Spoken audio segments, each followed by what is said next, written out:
Hello mga ka-Jops, mag-ano tayo mga Jops, maglinis dito sa aking lungga sa kwarto ko. Linisin natin.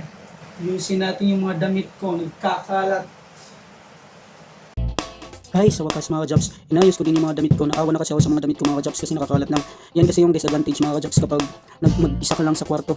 Kahit lapag ng lapag lang after work, yung mga damit isasabit lang kung saan saan. Kasi kampante ka naman kasi mag-isa ka lang sa kwarto. Kaya ganun mga jobs, ayan yung pagkagising ko, yan yung ginawa ko.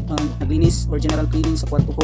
At yan nga, tinupi ko yung mga damit ko para maging organized na hindi makalat tingnan kasi kapag may mga bisita nakakahiya. Kaya nung nagtiting dito kaya tinakpan lang muna sa taas kasi nga yun makalat na sa taas ng higaan ko.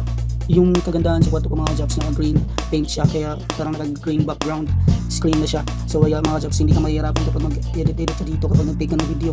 Kaya maaalis mo agad yung background kasi naka green na siya. Ngayon ko nga lang pala mga jobs na tipid ko yung mga damit ko kasi nga everyday palaging busy. Yun, katulad nung nag-ama ko, ako yung nakahawak ng short film namin. Laging nasa labas, busy palagi sa taping. Wow ha, maka-taping. So taping. Kaya yung isang scene dito ginawa yan sa kwarto ko. Kasi nga nahihirapan kami humanap ng bahay na pagtitipingan kasi kailangan namin ng parang scene na nasa bahay. Kaya nga, yun, dito na lang. Yun yung naisip ko kasi nga wala akong kakilala talaga na pwedeng bahay yung matipingan namin dito kasi kadalasan naman mga boarding house yung wala ng mga kakilala ko dito sa Burawen. So yun mga ka-jobs, ngayon pa lang ako nagkaroon ng time. Kasi nga yun, pag uwi ko, bihis agad din matutulog, matutulog, yun lang. Kaya ngayon, masakit na sa mata kasi nakakahiya kapag may bisita, makalat yung damit ko. Yun nga yung sinasabi nila na galaw-galaw din pag may time, linis-linis din pag may time.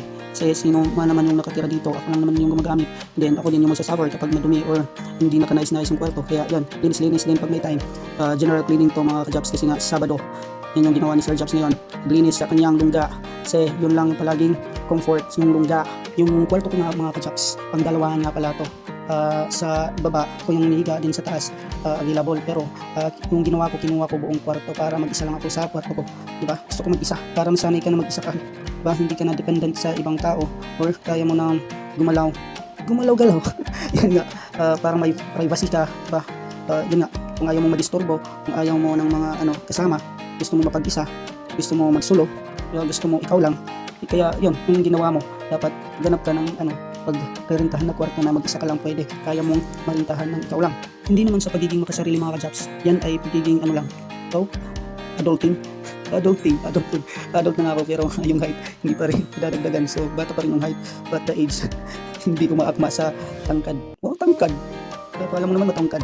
So yan nga pala mga ka-jobs, marami na yung pinagsasabi ng Sir Jobs. Dito nga pala mga ka-jobs, sinuha yung isang scene sa kwarto ko. Nakakapagod pala mga ka-jobs. So filming, kung nakikita natin sa TV or sa mga palabas, sa movie, kala natin madali lang yan. Pero hindi ko akalain nakakapagod, stressful, lalong-lalo na kapag hindi nakipag-cooperate yung mga actors and actresses mo. Sadyang ikaw yung mai-stress kapag hindi nakipag-cooperate yun. Kaya yun mga ka-jobs, mahirap talaga din, makikita mo talaga yung pagod nila, efforts ng lahat ng team na member or ng cast na gagawin nyo sa film or gumaganap sa film. Kaya yun mga ka-jobs, it is my very first experience to handle short film. Kaya yun, na-shock din ako. Then ako nag-adjust talaga ako sa iba't ibang ugali ng mga actors and actresses, but at the end nagkaroon naman ng kagandahang resulta yung aming pag-shoot. I can't imagine talaga mga ka-jobs na mangyayari ito or makaka-experience ako ng ganito yung gagawa ko yun ng film. Kaya nga totoo pala yun na magdamagan talaga yung taping ng mga sa mga palabas kasi nga kami na maabot din kami ng gabi sa taping.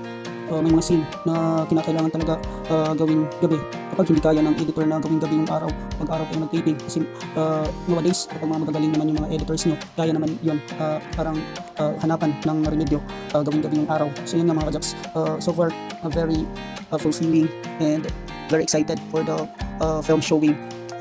Can't wait, coming soon mga ka-jobs.